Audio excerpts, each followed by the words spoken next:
வணக்கம். இந்தியாவில் 2027 மக்கள் தொகை கணக்கெடுப்பு ஆரம்பமாக போகுது. இந்த கணக்கெடுப்பு ரொம்ப ஸ்பெஷல். ஏன்னா இது டிஜிட்டல் முறையில் நடக்க போகுது. முதல் கட்டத்தில் வீடுகளை பட்டியலிடுறது, அதாவது ஒவ்வொரு வீட்டையும் கணக்கெடுக்கிற வேலை நடக்கும். இரண்டாவது கட்டத்தில் மக்கள் தொகை கணக்கெடுப்பு நடக்கும். இப்போ முதல் கட்டத்தை பற்றி பார்க்கலாம். இதுக்காக நியமிக்கப்பட்டவங்க உங்க வீடுகளுக்கு வந்து தகவல்களை சேகரிப்பாங்க. ஆனா இந்த வேலையை நீங்களே செல்ஃப் என்யூமரேஷன் போர்ட்டல் மூலமாகவும் செய்யலாம். குடும்ப தலைவர் இல்லைனா அவருக்கு பதிலாக குடும்பத்தில் இருக்கிற யாராவது இந்த வெப்சைட்டுக்கு போய் அவங்க வீடு மற்றும் அங்க இருக்கிற வசதிகளை பத்தின விவரங்களையும் பதிவு செய்யலாம். ஒரு முக்கியமான விஷயம், ஒரு குடும்பம் ஒரு மொபைல் நம்பரை மட்டும்தான் பயன்படுத்த முடியும். அதோட இது குடும்ப தலைவரோட அல்லது தலைவியோட சார்பா பதிவு செய்யப்படணும். ஒரு முறை ஒரு மொபைல் நம்பரை பதிவு செஞ்சுட்டா அதை வேற குடும்பத்துக்கு பயன்படுத்த முடியாது.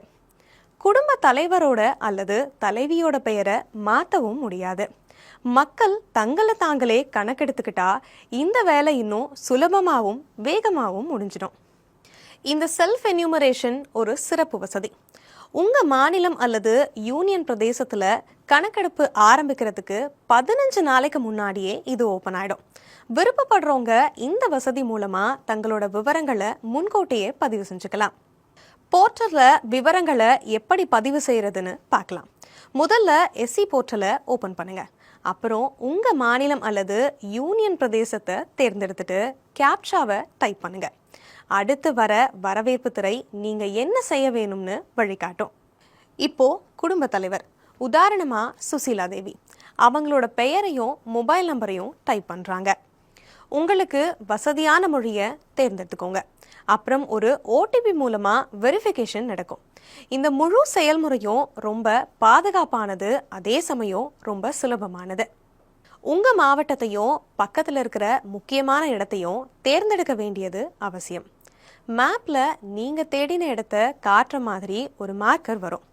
இப்போ அந்த மார்க்கரை உங்க வீடு இருக்கிற இடத்துக்கு நகர்த்துங்க. அதுக்கப்புறம் சேவ் அண்ட் நெக்ஸ்ட் பட்டனை கிளிக் பண்ணுங்க.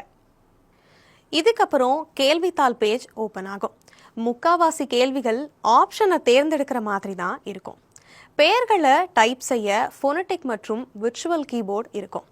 உங்களுக்கு ஏதாவது சந்தேகம் வந்தா அதை உடனே தீர்க்க FAQவும் டூல் டிப்ஸும் இருக்கு. ஏதாவது கேள்வியோ தகவலோ விடுபட்டு இருந்தா சிஸ்டமே உங்களுக்கு ஆட்டோமேட்டிக்கா ஞாபகப்படுத்தும்.